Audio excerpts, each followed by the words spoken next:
The crystalline tablet hummed softly under Elsa's fingertips, its surface alive with bioluminescent patterns that had baffled xenolinguists for 3 decades. In the sterile confines of Research Station Kepler 442, humanity's most remote outpost, she worked alone in the archives section, surrounded by relics of the Veyrath, a civilization that had vanished 5,000 years before humans even discovered fire.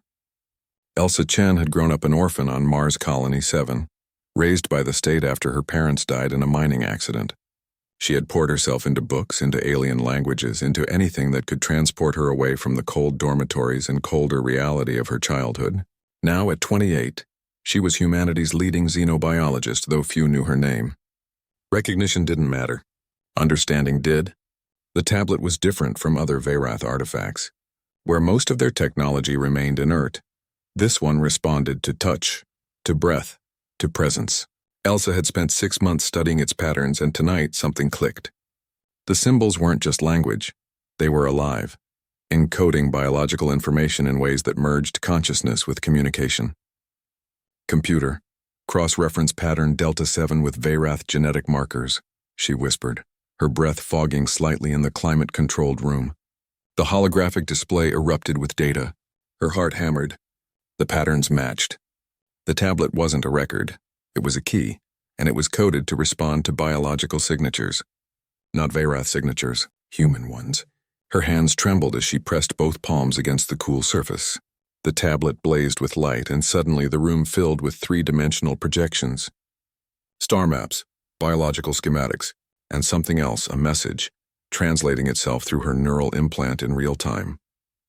To those who come after, the ancient voice echoed in her mind, neither male nor female, carrying the weight of eons. We are the Veyrath, architects of 1,000 worlds. We built an empire that stretched across this arm of the galaxy, but we committed the greatest sin of all. We believed ourselves eternal. Elsa's eyes widened as images flooded her consciousness. The Veyrath had been explorers, scientists, dreamers.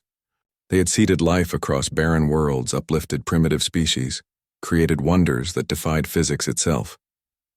But in their hubris, they had engineered themselves into genetic stagnation, believing perfection was an endpoint rather than a journey. We searched the cosmos for a solution, the voice continued, and we found it in a primitive world orbiting an unremarkable yellow star. Carbon-based life, chaotic and inefficient, but possessing something we had lost: adaptability, mutation, the glorious mess of evolution. The projection shifted, showing Earth 3 million years ago. Elsa gasped. The Veyrath had been there, observing early hominids, studying their genetics, marveling at their potential. We could not save ourselves, the voice said, tinged with something like sadness. Our biology had become a prison of our own making. But we could leave a gift. We seeded your ancestors with fragments of our knowledge, buried deep in what you call junk DNA, not to control you, but to prepare you. We knew that if any species could unlock our legacy, it would be one that embraced chaos, diversity, and endless change. The tablet pulsed, and new star maps appeared, coordinates to 12 planets, each marked with a Veyrath archive.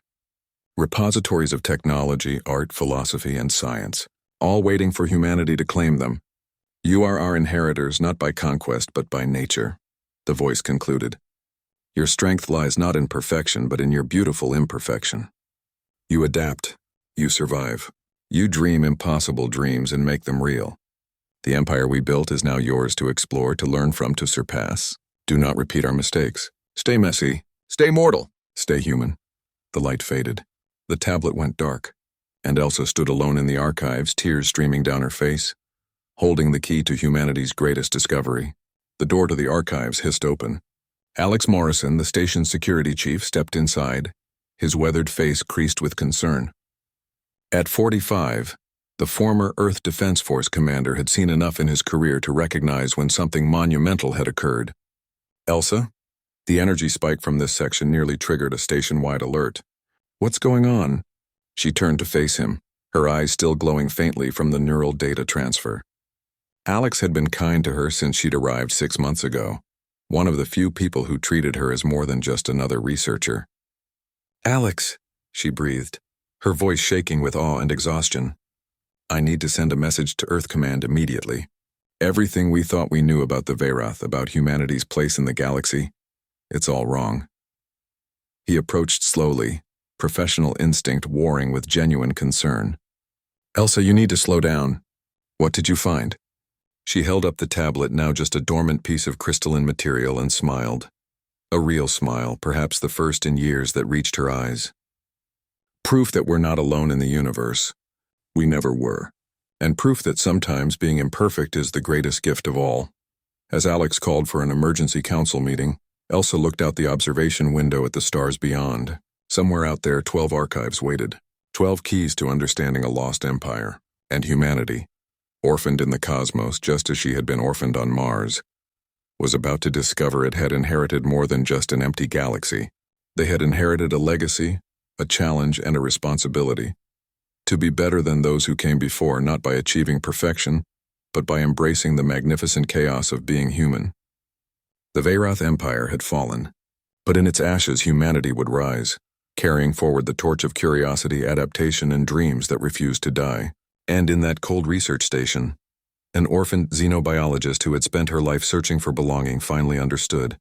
She had never been alone. None of them had. They were all children of the stars, and the universe had been waiting for them all along.